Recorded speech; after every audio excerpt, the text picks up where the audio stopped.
Qué bien, pues continuamos. Voy a tener que ganar en agilidad por los tiempos, pero bueno, ya veis que disfruto muchísimo de estar aquí con vosotros. La entrevista que me han hecho, una entrevista que me han hecho justo antes del desayuno, me han preguntado que si había esperanza. Y yo digo, bueno, claro que hay esperanza. Primero está la acción de tantos de vosotros, pero ahora estamos también nosotros, ¿no? Estamos tanto a nivel de Europa, tanto a nivel nacional como a nivel autonómico, local, personas que tenemos clarísimo que esta es nuestra prioridad. Eso para mí es muchísima esperanza. Yo sé lo que sentía cuando a nivel político no veía a nadie que luchara por esta causa, ¿no? Era una frustración tremenda, y saber que ahora estamos y que tenemos el respaldo de grupos como ECR en Europa y el partido Vox, pues es un gusto. Entonces, aunque la situación es difícil, aunque nos llamen anti-gender, aunque nos llamen anti-choice, aunque digan que incluso vamos contra los derechos humanos, ahí estamos, porque todos esos adjetivos nos hacen ver la importancia de ser contundentes en esta batalla. Voy a empezar presentándoos a mi compañera de batallas en el Parlamento Europeo. Es una eurodiputada polaca que se llama Jachira Wisniewska, que en esta ocasión no ha podido estar aquí, pero que no quería que pasara el día sin daros un saludo. Empezamos con ella.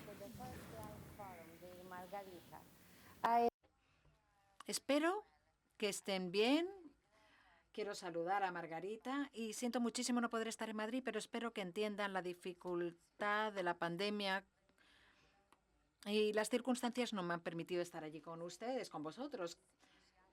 Creo que esta iniciativa es importante y, por tanto, me gustaría enviar un mensaje corto. Me llamo Jachira Wisniewska, soy política polaca, miembro, de Europa en el Parlamento. Junto con Margarita trabajo en el comité responsable de los derechos de las mujeres e igualdad de género y coordino las obras en nombre del grupo ECR.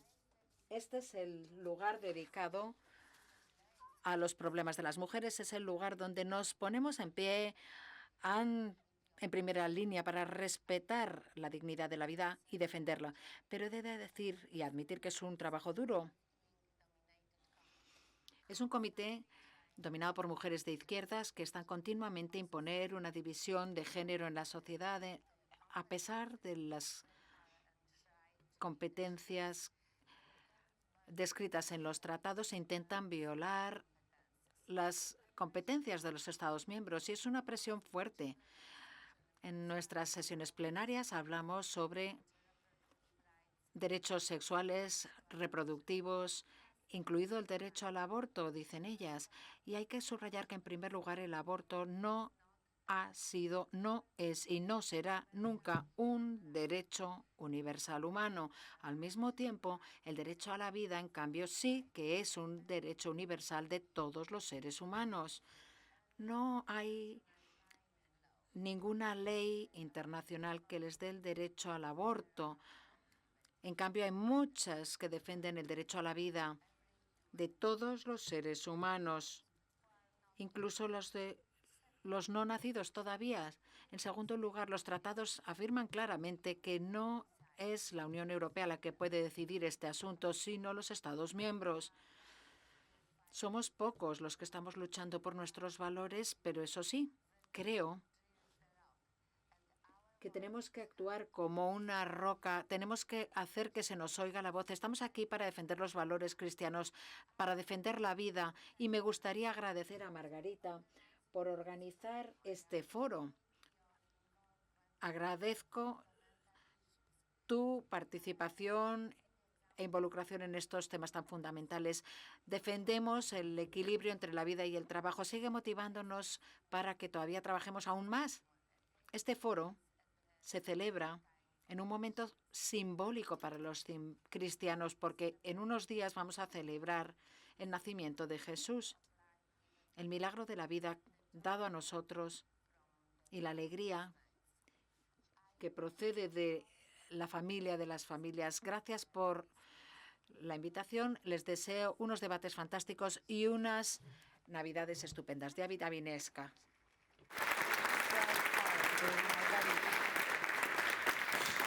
Como veis, no estamos solos y hay que resaltar el papel de Polonia en esta lucha. Se están manteniendo firmes ante su posición contra el aborto, a pesar de los continuos ataques del Parlamento Europeo, que no hay un solo pleno donde no se ataque a Polonia por tomar esta decisión. Realmente no solamente lucha por Polonia, lucha por todos nosotros y porque los derechos humanos sigan teniendo la esencia con el que fueron constituidos. El siguiente ponente va a hablar en inglés. Perdonad que no os lo he comentado antes del vídeo. Creo que tenéis todos la posibilidad de escuchar la traducción. Este año en la defensa por la vida en Europa ha sido dura, ¿no? Casi empezando, nos encontrábamos con el informe MATIC encima de la mesa. Los que sabéis un poco el recorrido histórico de todas estas legislaciones europeas, os podéis acordar del informe Estrela, del temido informe Estrela. Para mí era un reto muy importante el saber estar a la altura. No conseguimos frenarlo, pero sí conseguimos hacer una oposición importante. Y es verdad que te sientes muy sola y te ves luchando a veces casi sin encontrarle el sentido. Por eso, cuando llega alguien como Christian Terhes y te da su apoyo incondicional y te muestra lo gran persona que es en todos los sentidos, pues no puedo más que dar las gracias. Es un verdadero defensor, no lo ha sido solamente de mí, sino de todos vosotros, de todos los ciudadanos, en la defensa de la libertad. Dentro del Parlamento Europeo está llevando a cabo una posición muy firme en lo que respecta al certificado de COVID en la entrada del Parlamento Europeo.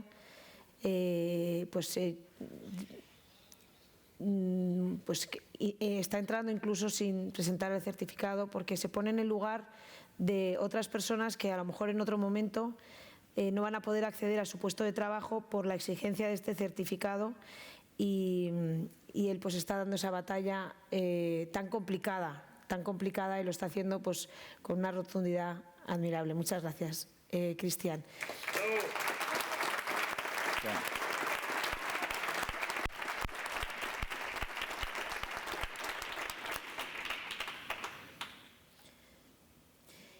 Cuéntanos cómo viviste esos días de enfrentarnos al informe MATIC, cómo ves la defensa de la vida en Europa, ¿cómo crees que va a ser el desarrollo en los próximos años, o por lo menos en los próximos 2 años que nos quedan de legislatura? Yes, thank you, Margarita.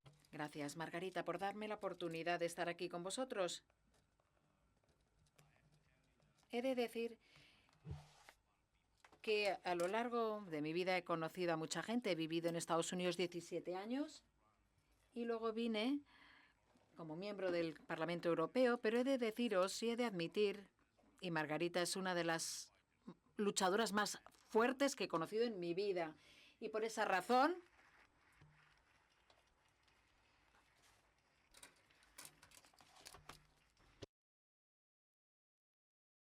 sé que es tímida, pero deberíais verla,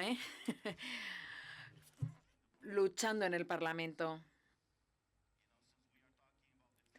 Porque estamos hablando de defender la vida. Nos sentimos llamados a defender la vida en Europa ahora, no solo la vida del no nacido, sino que vemos ahora la amenaza a nosotros mismos, incluso como seres humanos. Si leemos el Tratado de la Unión Europea, hay 3 derechos fundamentales que se mencionan: el de la vida, el de la libertad y el de la dignidad. Y lo que estamos viendo que sucede en Europa, en toda Europa ahora, es que hay políticas que vienen impuestas de arriba abajo, que amenazan, intentan ignorar estos 3 derechos fundamentales básicos: el de la vida, el de la libertad y el de la dignidad. El informe MATIC es justamente uno. El informe MATIC lo que hace, además de mencionar que los hombres puedan dar a luz, lo cual es insano, es absurdo, es cambiar la relación entre los derechos. Si admitimos que tomar la vida de un neonato, que es una vida humana, eso está a un paso de admitir simplemente que en un momento dado alguna otra persona pueda decidir llevarse nuestra vida, quitarnos la vida.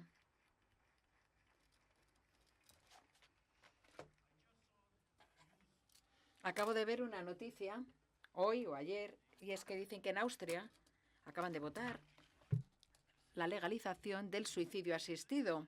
Del suicidio asistido a la eutanasia hay un paso, simplemente aproximándonos más al punto en que un burócrata elegido pueda decidir que ya no merece la pena el vivir, porque te cuesta demasiado para el gobierno el mantener una vida. Y, de hecho, durante la vida pagamos impuestos, etcétera, al gobierno, pero cuando ya llegamos a mayores, el gobierno nos tiene que devolver lo que hemos pagado porque estamos enfermos, tenemos que hospitalizarnos a una residencia de ancianos o lo que sea. Y este es el tipo de amenaza al que se enfrenta la Unión Europea, y no solo a la Unión Europea, sino nosotros como individuos, no solo nosotros, sino las personas que todavía no han nacido, los neonatos. Y ya que me preguntáis, y me preguntas, Margarita, ¿cómo veo esta lucha? Identifico 5 puntos que creo que tenemos que tomar en consideración para luchar adecuadamente en esta batalla tan dura. En primer lugar, hemos de ser conscientes de que se trata de una batalla cultural. En la primera mesa redonda hemos oído puntos de vista antropológicos, filosóficos, legales. Esa es la realidad. El mundo occidental, tal y como lo conocemos hoy, tal y como lo apreciamos en la actualidad, tal y como hemos evolucionado, es el resultado de los valores judio-cristianos. Y si no lo reconocemos, no hay mundo occidental. La amenaza que veo ahora, por tanto, y lo vemos a diario en el Parlamento Europeo, es que si quitamos estos valores, si no admitimos, y ya no hablo de la fe como virtud personal, cada uno puede decidir si cree en Jesucristo y en el Señor, en el Salvador o no, esto es su problema. No hablamos aquí de eso, hablamos de una cultura que se ha ido desarrollando a lo largo de siglos y que admite que en la actualidad cada uno de nosotros es valioso. Valioso no porque lo diga el gobierno, ni porque nosotros, los parlamentarios, creamos una mayoría para decirlo. No. Somos valiosos porque en nuestra cultura, en nuestra creencia, en primer lugar, nos creó Dios a su imagen y semejanza, y en segundo lugar, nos redimió Jesucristo. Pero esa es nuestra creencia personal. Esta creencia personal, a lo largo de siglos, se ha traspasado a leyes, constituciones, en la forma en que se han creado los estados. Y esta es la razón por la que tenemos la separación de poderes en el Estado, para que no sean solo en uno, para que no haya ni una persona en el gobierno que mantenga todos los poderes. Y lo que vemos en la actualidad, por tanto, es que se está amenazando estos valores básicos. Los políticos, los burócratas no elegidos dicen, bueno, da igual, Europa no importa tanto. Yo sé lo que hay que hacer. Mejor mi familia, mis hijos, etcétera. Y esto es a lo que me opuesto. Por eso me opongo a la vacunación obligatoria y al certificado. Que alguien se quiere vacunar es su vida. Lo puede decidir, puede vacunarse, pero lo que no quiero es que un burócrata que no ha sido elegido me diga con qué me tengo que inyectar, sabiendo que alguien a quien se ha inyectado con estos productos puede tener riesgos. ¿Quiénes somos? Los políticos elegidos, ¿quiénes somos para hacer que alguien tenga riesgo sin que quiera hacerlo? No somos dioses, estamos aquí para servir a la gente. So, thank you. This is the Y esas son las batallas que luchamos en la actualidad. Así que lo primero es entender que esto es una batalla cultural. En segunda batalla es legal. Durante décadas, en la actualidad, sobre todo en el mundo occidental, la gente que defiende estos valores básicos se ha olvidado de cómo usar las opciones legales para aprovecharlas a su ventaja. En los últimos 10 años hemos visto cada vez más ONGs, incluso iglesias, lo hemos visto en Rumanía y en Europa oriental. Las ONGs, las iglesias luchan diferentes leyes o decretos o ordenanzas del gobierno en los tribunales. Tenemos que tomar esto en consideración. Es importante recular en la historia. Al principio en la cristianidad, cuando los cristianos eran perseguidos, había muchos sacerdotes y filósofos en la Iglesia que utilizaban la legislación romana y la filosofía de aquel entonces para debatir con las autoridades romanas por qué la cristianidad no es una amenaza para la sociedad. Y como se dijo en la primera mesa redonda, tenemos que usar estos argumentos, los argumentos legales y los argumentos filosóficos, los de la razón, los razonables, para explicar a todo el mundo por qué nuestros valores son importantes, por qué nuestros valores, de hecho, les protegen a ellos también. Porque si aceptas que el quitar la vida de un nonato como ser humano quiere decir que en un momento dado es un derecho del ser humano el quitar la vida de otro. Y tercera cosa que quería mencionar que tenemos que tener en consideración es la comunicación. El que lucha con un argumento entra en el debate. El problema es que en la actualidad, durante mucho tiempo, cuando intentamos defender nuestros valores,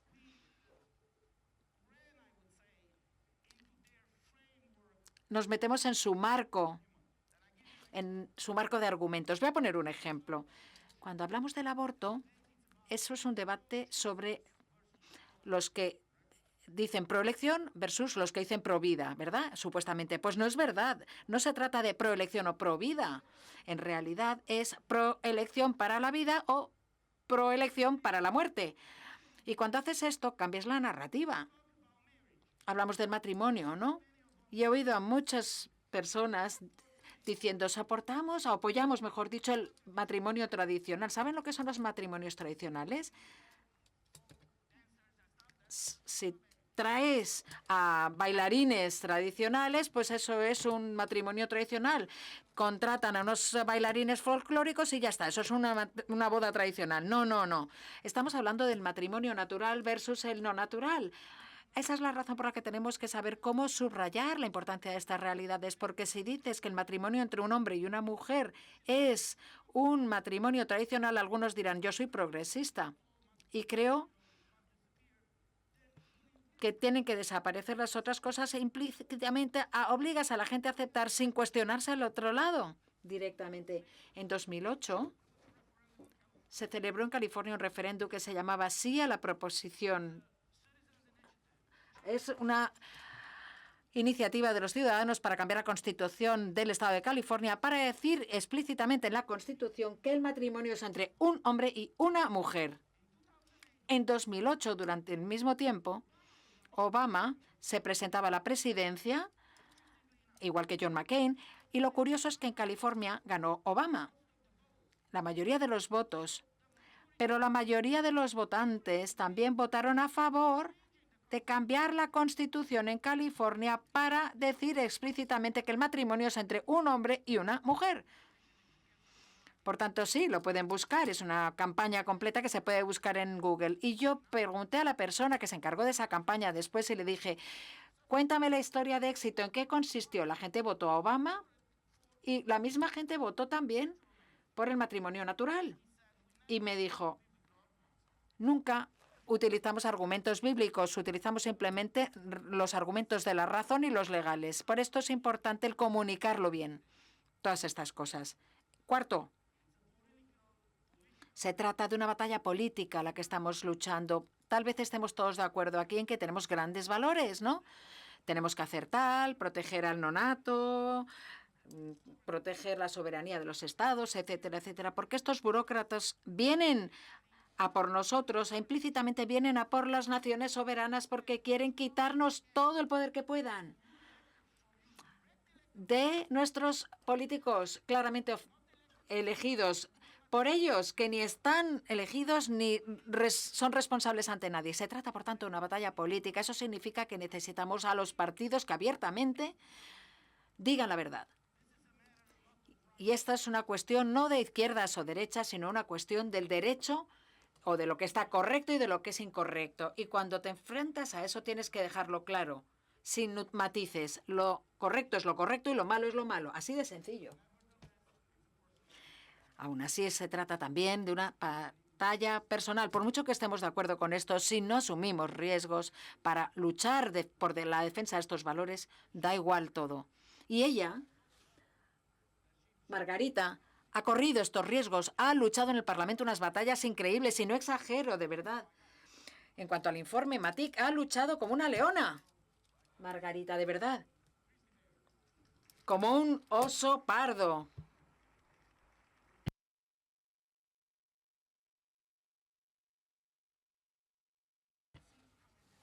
Y para que vean lo importante que es la motivación de una persona, como estaba Margarita de motivada, leyó con sus ayudantes todas las legislaciones, reglas de procedimiento del Parlamento y encontró la manera, en un reglamento, de poder votar para que algo se excluya de la agenda. Nadie había aprovechado ese dispositivo, esa disposición que estaba en el reglamento. Ahí nadie. Así que el primer voto es impresionante. El primer voto, cuando tuvimos que votar con el informe Matic, fue la propuesta de Margarita para excluir de la votación el informe Matic. ¿No tiene gracia?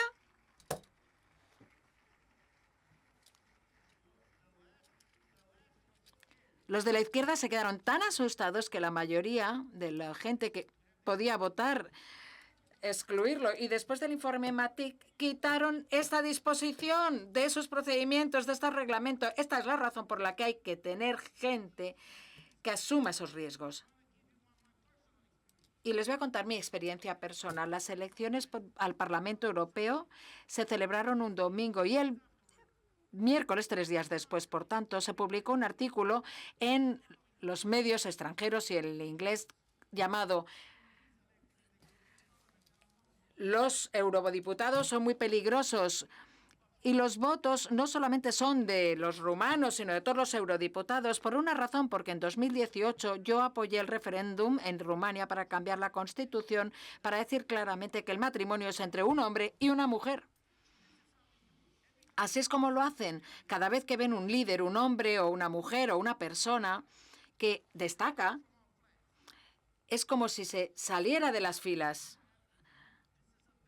Si se trata de una batalla que afecta personalmente, por esa razón tenemos que entender que se trata de una batalla cultural, legal, es una batalla de comunicación, es una batalla política, pero además es una batalla personal. Hay que asumir riesgos, hay que apoyar a los candidatos dispuestos a luchar por la defensa de estos valores y aún así, si no te puedes presentar como candidato o como político elegido, hablad por lo menos con otras personas porque los testimonios personales son muy importantes, porque esta batalla no solo se refiere a los valores abstractos, sino a nuestros propios derechos, porque si permitimos que estas políticas se implementen en la Unión Europea, terminaremos no teniendo derechos ni dignidad. Será otro el que decida lo que podemos hacer y lo que no podemos hacer. Solo serviremos si podemos trabajar y pagar impuestos y luego ya no serviremos. Llegará un momento en que alguien dirá, bueno, ya te ha llegado el momento de irte. Muchas gracias por darme la oportunidad. Gracias y feliz Navidad.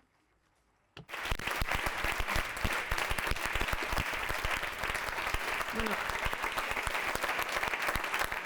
por alusiones voy a contestar. Os dije al principio que esta batalla, tanto yo como mi equipo, me la tomaría como lo haríais cualquiera de vosotros. Y en este sentido, aunar espíritu, porque nosotros sabemos muy bien quién nos inspira. Y aquí está la maternidad de la esperanza. Hoy es el día 18 y en ese sentido pues hay que dar el reconocimiento que merece a la ayuda que tenemos, que trasciende. Muchas gracias. Lourdes, a todos nos sorprende muchísimo el punto en el que estamos y cómo han podido evolucionar las leyes hasta aquí.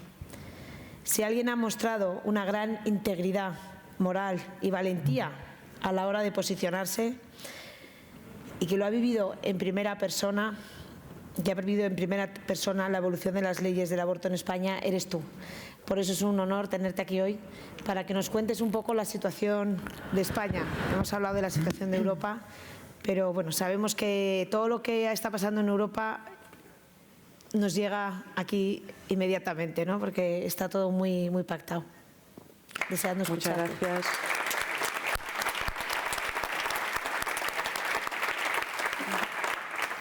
Muchas gracias, Marga. En primer lugar, yo quiero felicitar por la organización de este encuentro. Quiero darte las gracias por tener la oportunidad de estar aquí, pero realmente para trasladar, como tú bien decías, ese mensaje de esperanza en un día como hoy de la Virgen de la Esperanza. Hasta hace muy poco tiempo, muy pocos años, y a partir del año 2010, en España no había esperanza prácticamente ninguna, porque si bien existían movimientos asociativos de la sociedad civil en defensa de algo tan importante como es la vida, no existía un partido con un número suficiente de diputados que formara un grupo parlamentario para que resonara en el hemiciclo del Congreso de los Diputados la fuerza de la verdad. Eso hoy existe, por lo tanto, existe la esperanza. Y existe la esperanza de la defensa de algo tan valioso, de algo tan esencial como es el valor de la vida, que es el que sustenta cualquier sociedad civilizada y es el que sustenta nuestro orden jurídico y nuestro orden constitucional, que ha sido atacado y laminado por la implantación de la cultura de la muerte, una conquista que se ha producido hace muy poquitos meses con la aprobación de la ley de la eutanasia. Obviamente esa implantación de la cultura de la muerte ha sido propiciada porque ha existido una hoja de ruta desde el inicio. Vamos a ir solamente al inicio de nuestro tiempo ahora mismo constitucional, desde el año 1978. Si nos fuéramos antes, realmente en España no había existido el derecho al aborto, solamente en un momento muy pequeño y en Barcelona, durante la guerra, porque Esquerra Republicana aprobó una ley. Después de la Segunda República fue la ministra Montseny la que quiso aplicar y aprobar una ley, pero Largo Caballero, esto es importante, no dejó que se aprobara aquella ley, porque dijo que todavía la sociedad no estaba preparada para aprobar ese tipo de leyes. Eso es lo que a lo largo del tiempo y a lo largo de los años, a partir del año 1978, se produce en España, que es esa hoja de ruta implacable de la izquierda de nuestro país, que las primeras iniciativas que se introducían en el Congreso de los Diputados, gobernara un partido o gobernara otro, siempre era el aborto libre, siempre era una iniciativa en contra de la vida. Obviamente, lo que se trataba de implantar, que se ha conseguido, era esa visión materialista de la existencia y por lo tanto había que subvertir cualquier tipo de ordenamiento jurídico que se soportara su existencia sobre algo tan valioso como es el derecho a la vida. Esa conquista y esa implantación de la cultura del descarte y de la muerte es absolutamente esencial porque se ha jugado precisamente en un momento y en un sistema democrático para implantar un sistema absolutamente totalitario y que va en contra del valor supremo, como decíamos antes, que el valor de la vida. Por eso no es algo que no sea accidental, es algo fundamental y esencial y que la izquierda de nuestro país ha conquistado. ¿Cómo y de qué manera? De esa manera, con esa hoja de ruta que iba increciendo a lo largo de los años, desde el año 1978, en la primera, en la segunda, en la tercera, en la cuarta, en la quinta, hasta la octava legislatura, hasta que llegó a la 10ª legislatura, pasando por el año 1985, donde se aprueba la ley de los 3 supuestos y hay una sentencia del Tribunal Constitucional, para acabar en el año 2010 implantando ya lo que se ha denominado el derecho al aborto. en contra precisamente del derecho a la vida. Son esos contraderechos que ahora mismo están existiendo, el derecho a la salud sexual y reproductiva, el derecho al aborto con el derecho a la vida. Aquel derecho que se implantó como derecho fundamental en casi todas las constituciones porque venía de esa Declaración de los Derechos Humanos que tenía unas raíces, una interpretación justnaturalista. Los positivistas dicen que tiene raíces eso, que la interpretación fue positivista. En cualquier caso, se aprobó una declaración de derechos humanos donde todos se pusieron de acuerdo, pensaran una cosa, pensaran otra, tuvieran unas visiones antropológicas del hombre de una manera o de otra, porque las consecuencias que había existido en aquellas guerras mundiales fueron tan brutales que al final se pusieron de acuerdo en aquello. Aquellos derechos humanos se convierten en derechos fundamentales introduciéndolos en las constituciones. Es lo que se introduce en la Constitución española en el año 1978. Antes no había hecho falta introducirlo porque se tenía como básico la defensa del derecho a la vida.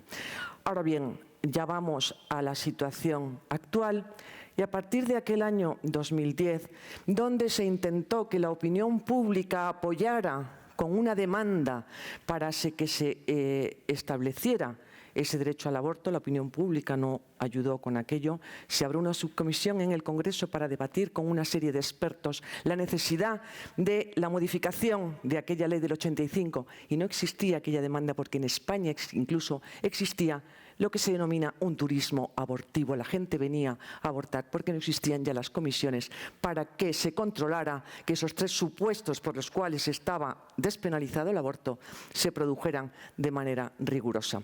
Así las cosas, sin ningún tipo de demanda, en contra de los informes Consejo General del Poder Judicial, del informe del Consejo Fiscal, se aprueba aquella ley que no trataba de regular una situación en ese momento existente, sino que trataba de modificar una mentalidad. Y eso es realmente el peligro, y eso es realmente lo que consiguieron, y por eso es tan importante y fue aquella traición que se produjo porque la izquierda sí que siguió su hoja de ruta, pero no encontró resistencia cuando implantó aquella cultura de la muerte con aquel derecho al aborto, no encontró ningún tipo de resistencia y no encontró en otros partidos en el Congreso el poder haber derogado aquella ley, que lo que hizo no era, ya digo, regular una situación existente, sino que implantaba una cultura distinta.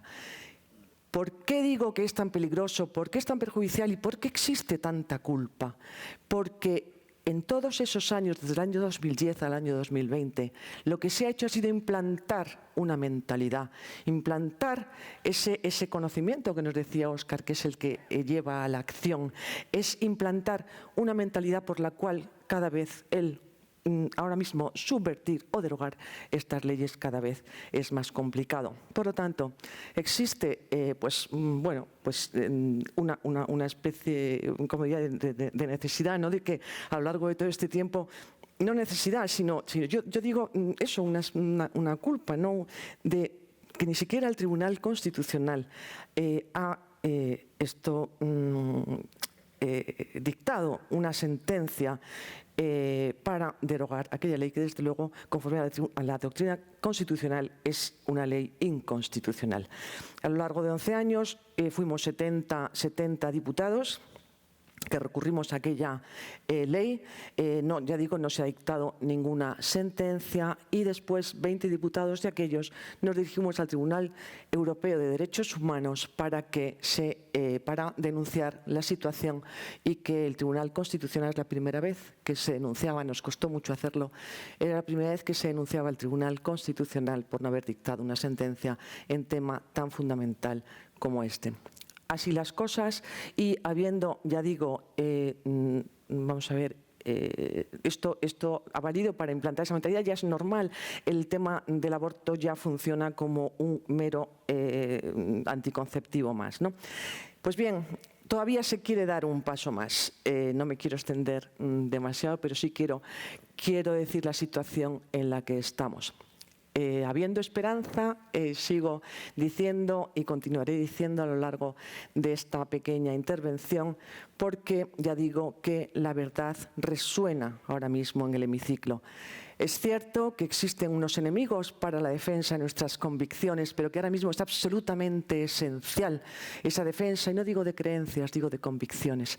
Esa defensa de las convicciones que tiene unos enemigos fundamentales en la defensa de la verdad, y es el relativismo, es el utilitarismo, es ahora mismo el laicismo imperante que nos decía antes Curro Contreras, donde nosotros, el que tiene unas determinadas convicciones, hay veces que acepta la denuncia del contrario, de que eres intolerante. Vamos a ver, Newton decía que la verdad es dogmática. Y aunque la verdad sea dogmática, la verdad se puede proponer de manera razonable y, por lo tanto, nuestra misión es proponer esa verdad. Pues bien, así las cosas, y con estos enemigos existentes, cuando existe la convicción absoluta de que hay que defender esa verdad, no existe ningún tipo de complejos. Y por eso ahora mismo sigo diciendo, hay esperanza, porque hay un partido y un grupo parlamentario en el Congreso de los Diputados que no tiene absolutamente ningún complejo de defender en un momento como este lo esencial del valor de la vida, porque es el que sustenta cualquier civilización y en concreto nuestro ordenamiento jurídico. Pues bien, ahora mismo hay una ley que viene, porque claro, la izquierda nos separa, es decir, han conseguido el derecho al aborto, pero ahora quieren conseguir que no exista ningún ápice de libertad en la mujer para que pueda discernir sobre si es bueno, malo o regular el quitarle la vida a su hijo. Las generaciones futuras se acordarán de este tiempo como un tiempo parecido al de los bárbaros, donde las personas y las mujeres se deshacen de sus hijos. Es realmente bestial. Y la verdad se puede proponer de una manera. Hay una autora, Mariolina Cerriotti, que habla de la dimensión maternal de la mujer, y esa dimensión y ese factor maternal, ese cuerpo que está hecho de forma, creado de forma natural, que la mujer le hace acoger a ese niño que lleva dentro, y por lo tanto esa violencia tiene consecuencias. Todo eso es lo que hay que ir proponiendo, lo que hay que ir desgajando, lo que hay que ir trasladando a las personas para que acaben comprendiendo. Pues bien, así las cosas, y ya termino. Está la ley contra las personas que se ponen frente, los llamo abortorios, para que se considere y se tipifique como coacción ese tipo de hecho delante de los abortorios. Yo desde aquí lanzo una verdadera mensaje de gratitud y de felicitación a todas las personas que, por lo menos los datos que yo tengo, son que han conseguido salvar 5.200 vidas. Pues bien, a estas personas lo que quieren es que no puedan estar delante de los abortorios, que se tipifique como delito hasta con 1 año de cárcel, y ahora se ha incluido además una enmienda para que, incluso sin denuncia alguna de la probable o posible víctima, sino que los propios abortorios pueden el plantear esa denuncia. Esa sería una de las leyes que el miércoles va a ratificar la ponencia en comisión.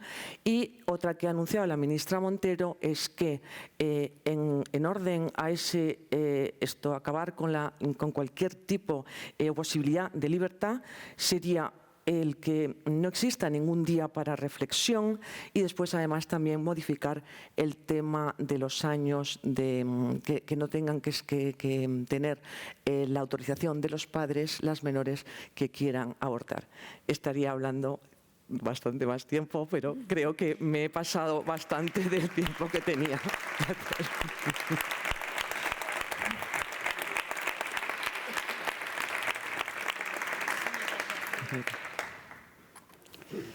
Muchísimas gracias, Lourdes.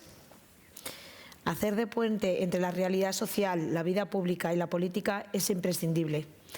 Gádor Joya es de esas clases de personas que con su energía y decisión están cubriendo esta imprescindible tarea en la defensa de la vida y la mujer embarazada. Muchas gracias, Gádor.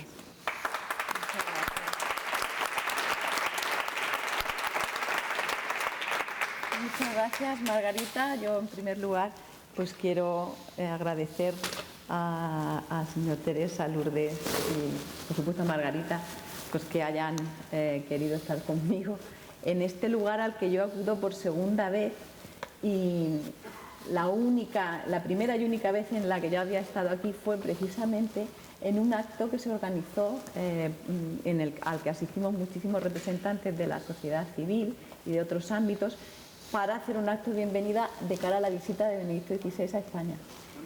Y fue muy bonito, y yo recuerdo que por aquel entonces se estaba preparando esa ley no anunciada. ¿Perdón? Se te ha caído el micro.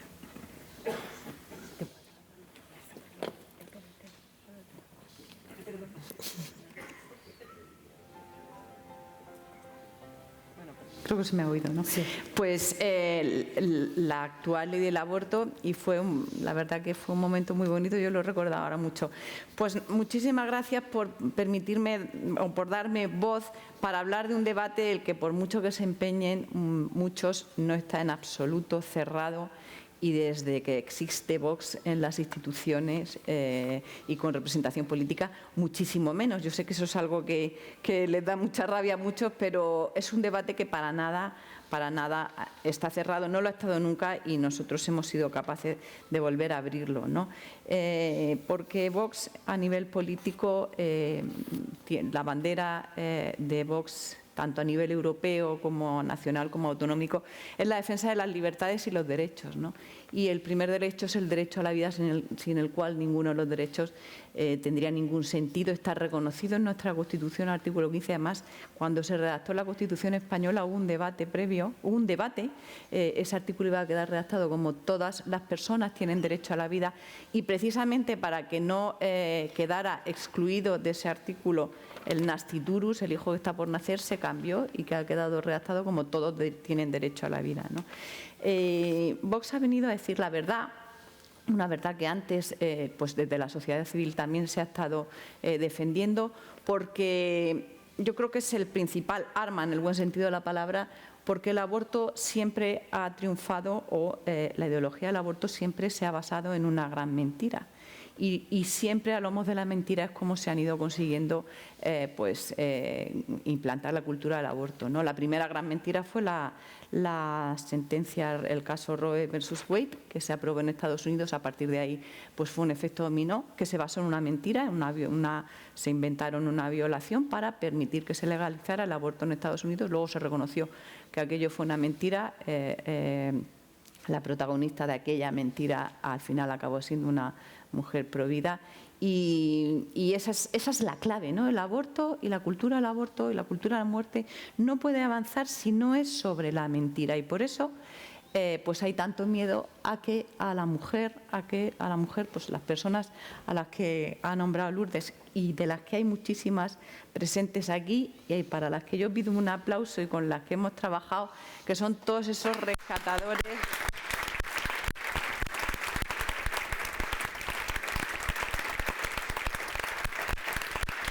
Pues asociaciones pro vida, asociaciones asistenciales, asociaciones que han luchado para llevar el aborto a los medios de comunicación, a la sociedad civil, a la opinión pública. Y quiero dedicar medio minuto a ese proyecto Ambulancia Vida, del que sé que por aquí estáis algunos de los que he visto, a Jesús Poveda por ahí y algunos más, en el que yo pues colaboré a impulsar, ¿no?, en su día, ¿no? Y se trata de poner una ambulancia frente a un centro abortista, la Clínica Dator, en donde se le ofrece a la mujer una ecografía, ¿no? ¿Por qué se quiere meter en la cárcel a la gente que quiere mostrarle a la mujer la verdad? ¿Por qué se quiere ocultar la verdad de la ecografía? Porque es aplastante, es aplastante lo que con ella se evidencia, ¿no? Y por eso se les quiere meter en la cárcel, ¿no? Yo creo que nosotros hablaba Lourdes de la esperanza, tenemos muchas batallas que librar, estamos recogiendo, aunque parezca que no, muchos frutos, pero yo creo que tenemos que ser muy astutos, ¿no? Ya se ha hablado aquí, yo creo que el derecho a la vida tiene y debe de defenderse de un punto de vista del derecho natural y de la razón, ¿no? Tenemos que ser muy astutos, tenemos que ser muy astutos y, por supuesto, a cada uno pues, nos mueven nuestros principios, nuestras creencias, de las que nunca tenemos, yo creo que personalmente no debemos renegar de ellas. Ahora es una heroicidad felicitar la Navidad, ¿no? Ahora parece que si felicitas la Navidad, pues ya eres un héroe, ¿no? Pero es que tenemos que saber y ponernos enfrente del otro. Os doy mi opinión, desde un punto de vista de saber que tenemos una gran suerte y de que hemos recibido la suerte y el regalo de conocer la verdad. Una verdad que muchos de los que tenemos enfrente, algunos sí la conocerán y a pesar de eso se pondrán enfrente de ella, pero hay muchos otros que no la conocen. Entonces, nosotros no podemos llevar el enfrentamiento la causa del derecho a la vida a un enfrentamiento, sino ponernos ante el otro no con la superioridad moral, sino con la certeza moral de que defendemos la verdad y de que además lo tenemos todo a nuestro favor. Digo, entiéndaseme bien, dejando a un lado nuestras creencias religiosas y nuestra fe, que nos impulsará personalmente. ¿Pero por qué? Porque a lo mejor el otro no tiene esas creencias. Y si planteamos la defensa del derecho a la vida desde un punto de vista de la creencia religiosa o de nuestra fe, estamos dejando fuera del debate a muchas personas que no la tienen. Y además porque no lo necesitamos, porque es que hoy en día todo lo tenemos a nuestro favor. Tenemos a favor todos los avances científicos, médicos, técnicos y sociales para demostrar que existe esa verdad, que es que existe una vida humana en el momento de la concepción, una verdad innegable y que además es algo que los que tenemos a nuestro lado defienden. Yo soy diputada autonómica en la Asamblea de Madrid, soy portavoz de la Comisión de Sanidad y también estoy, entre otras, en la Comisión de Mujer. Tengo por aquí a Alicia Rubio, que es portavoz de la Comisión de Mujer, a la que seguro que muchísimo conocéis, y también se enfrenta cada día a ese feminismo radical y a esa ideología de género. Pero tenemos que ser astutos. Tenemos una ley, lamentable, una ley que, aunque el aborto era libre de facto anteriormente, como dice Lourdes, conceptualmente ha cambiado y ahora lo que ha hecho ha sido contemplar el aborto como un derecho. Hay que pelear y hay que luchar para cambiar esa ley. Pero el hecho de que tengamos esas leyes no nos impide que nosotros podamos trabajar para paliar los efectos letales de esa ley. Es decir, tenemos una ley que hoy en día una mujer puede abortar por razón de sexo. Esto cuando lo digo, pues la gente feminista tal se me pone. Pero hoy en día se puede abortar por razón de sexo. ¿Por qué? Porque hasta la semana 14, si uno conoce el sexo del bebé y no le gusta, lo puede abortar. Eso es así y hay que decirlo tranquila, simple y llanamente. Pero nosotros podemos luchar para paliar los efectos de esa ley. Como digo, aunque Vox, todos sabéis que querríamos este estado de las autonomías que tanta desigualdad genera, querríamos acabar con él, pero ahora mismo en sanidad las competencias están prácticamente transferidas a las autonomías. Entonces, tenemos que ser astutos y utilizar todos los herramientas que tengamos a nuestro favor para paliar los efectos letales. ¿Cómo? Podemos llevar a cabo, yo pongo ejemplos que nosotros estamos trabajando en la Asamblea de Madrid, pues nosotros hemos registrado una iniciativa en donde se contempla un protocolo en atención primaria en los centros de salud de atención a las mujeres embarazadas en riesgo de aborto, sin más. Que le vea a un médico de familia, que la primera ecografía se le haga en el centro de salud, que partiendo de la premisa de que el aborto no es saludable, utilizando su propio lenguaje, utilizando sus propias herramientas, porque tenemos que ser capaces de acercarnos, hay que acercarse a los que no piensan como nosotros. Cuando nos dicen, pero vosotros querríais volver a la ley 85, mire, es que el volver a una ley rancia, anacrónica, a nosotras parimos, nosotras decidimos, eso hoy en día nosotros no podemos aceptarlo. Hay que legislar mirando al futuro. Tenemos que llevar el guión de la película Campeones, en la que todo el mundo, cuando le entregaron los premios Goya, se levantaba y aplaudía, y aquel discurso tan bonito. Pues nosotros hay que saber utilizar. Aquello fue un triunfo. Pero aquello fue un triunfo pro vida y tenemos que ser capaces de esos momentos y esos puntos que tenemos en común en un momento dado, sin que ser capaces de utilizarlo, llevar el guión de la película Campeones a la legislación, legislar mirando al futuro en el siglo XXI, en donde tenemos que empezar a dar pequeños pasos y ser conscientes de que no vamos a poder pasar del todo a la nada, pero tenemos que buscar los puntos en común. Hoy en día es políticamente correcto hacerse fotos con los niños con síndrome de Down y hacer carreras solidarias a favor de la Fundación Síndrome de Down. Utilicemos eso en el buen sentido de la palabra. El propio CERMI Colectivo de Personas con Discapacidad reconoce que es discriminatorio dar más plazo a los niños que van a nacer con una discapacidad. Simplemente eso, dar más semanas. Es una discriminación. Vamos a utilizarlo, vamos a agarrarlos a ello y vamos a empezar a dar pequeños pasos hacia atrás.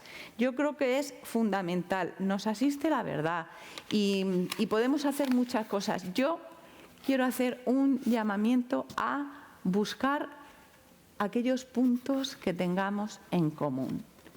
Para legislar de nuevo tenemos que intentar conseguir el máximo apoyo y buscar aquello que nos pueda unir, que ahora mismo yo sé que casi todos pensamos que no hay nada, pero si somos inteligentes, si somos astutos, si nos limitamos incluso a que se cumpla la ley actual del aborto, tenemos una ley que es la Ley de Autonomía del Paciente, de consentimiento informado, que obliga que a toda persona a la que se le haga una prueba complementaria se le debe dar un informe por escrito y un informe oral.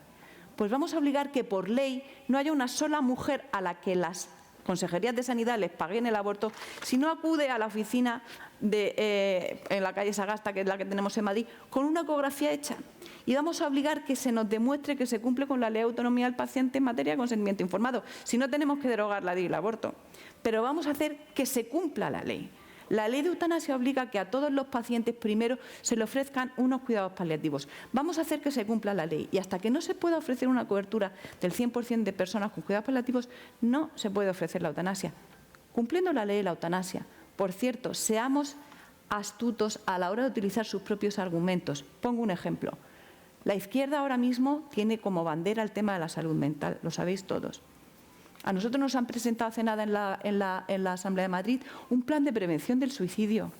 Señores, yo no les puedo apoyar a ustedes un plan de prevención del suicidio cuando ustedes en paralelo están apoyando una ley de ayuda al suicidio. Tenemos que utilizar el lenguaje, es un arma, ya se ha dicho aquí, fundamental. Tenemos que hablar de la madre, tenemos que hablar del hijo, tenemos que hablar de vida prenatal. Tenemos que hablar de ley de ayuda al suicidio, no es solo una ley de eutanasia, es una ley de ayuda al suicidio por la cual unos padres pueden llegar a su casa, encontrarse a su hijo de 20 años muerto en su habitación y comprobar que gracias a esta ley su hijo ha ido al hospital, le han dado los medicamentos y se ha suicidado en casa. Y ante esas verdades hay que poner a la gente que está a favor del aborto, a favor de la cultura de la muerte y a favor de la eutanasia. Hoy en día no podemos congratularnos de una cirugía intraútero de espina bífida si en paralelo estamos apoyando que a esos mismos hijos que van a nacer podamos acabar con sus vidas, ¿no? Y luego apelar, yo como he estado mucho tiempo en la sociedad civil, y también se ha dicho aquí, esto es una batalla de todos que tenemos que librar en todos los ámbitos, en el ámbito político, por supuesto, en el ámbito civil, en el ámbito jurídico, en el ámbito médico. Aquí hay ginecólogos que llevan muchos años luchando en los hospitales y salvando muchísimas vidas. Y en el ámbito personal, yo recuerdo una vez un argentino, Jorge Escala, que nos dio una charla y nos dijo, cada uno que haga lo que sepa hacer. Y el que haga, entonces hacía muchas fotocopias, el que sepa hacer fotocopias, que las haga muy bien y muy rápido. El que sepa hablar, que coja un micrófono y hable. Y el que sepa escribir, que redacte y escriba artículos, ¿no? Pero nada de esto tiene sentido si cada uno no adquirimos el compromiso personal de apoyar aquellas causas en las que nosotros creemos y de, a la hora de poner nuestro voto en las urnas, pensar quién, y no estoy haciendo campaña, pero creo que es una batalla personal y tenemos que saber y elegir quién es aquel que defiende mejor nuestra causa? ¿Quién quiero yo que levante la mano por mí en el Parlamento Europeo, en la Asamblea, en los parlamentos autonómicos y en el Congreso de los Diputados, cuando se defienda mi causa? Y yo creo que esta batalla se va a ganar. Insisto, no tenemos que renunciar a buscar aquello que nos une. Hay cosas que nos unen, hay cosas, desde el punto de vista médico tenemos la ecografía, yo creo que es fundamental, y en Estados Unidos se han ganado muchas batallas en ese sentido. Vamos a utilizar lo que tenemos a nuestra disposición, vamos a luchar para que la ecografía, el latido cardíaco, pequeños cambios legislativos hasta que se consiga llegar a derogar esa ley, pequeños cambios legislativos, cambios normativos, reales decretos, cosas prácticas que palíen esos efectos y que además hagan aceptar la humanización de esa vida que hay, que es el ser humano, ¿no? Y sin el compromiso personal de cada uno, pues nosotros somos simplemente humildes representantes de la voluntad ciudadana y de lo que nos une, ¿no? Y yo creo que todos los que estamos aquí, si estamos aquí ya es porque algo hemos hecho por esta causa, tenemos que seguir haciéndolo. Muchas gracias.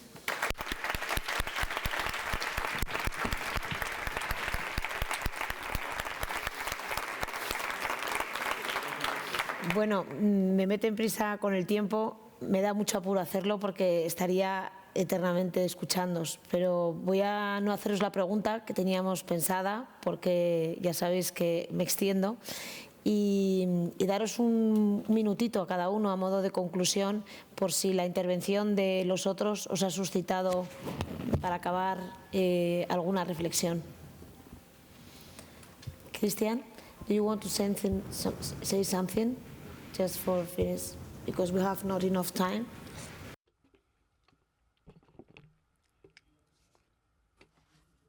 Sí, decimos que esto es una batalla que tenemos que librar a nivel personal, porque claro, no estamos aquí luchando simplemente por los anticonceptivos o por mejores leyes sobre el papel, es que estamos luchando por nosotros y por nuestro futuro. Es el mensaje que tenemos que trasladar a todos. Es nuestro derecho, es nuestra vida, es nuestro futuro. Muchas gracias.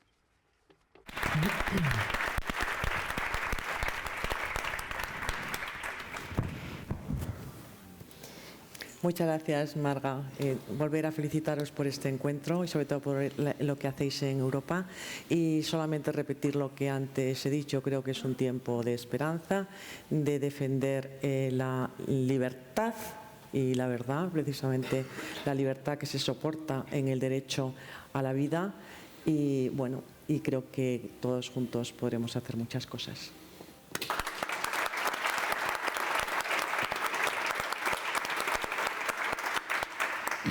Pues yo rápidamente repetir que tenemos que defender esta causa con la certeza de que nos asiste la verdad con mayúsculas, y que lo que no hagamos nosotros nadie lo va a hacer por nosotros y sobre todo nadie lo va a hacer por ellos, ¿no? Que son esas madres y esos hijos. Así que cada uno va a tener siempre en su día a día una oportunidad en la que no callar y en la que defender esa verdad que nos asiste.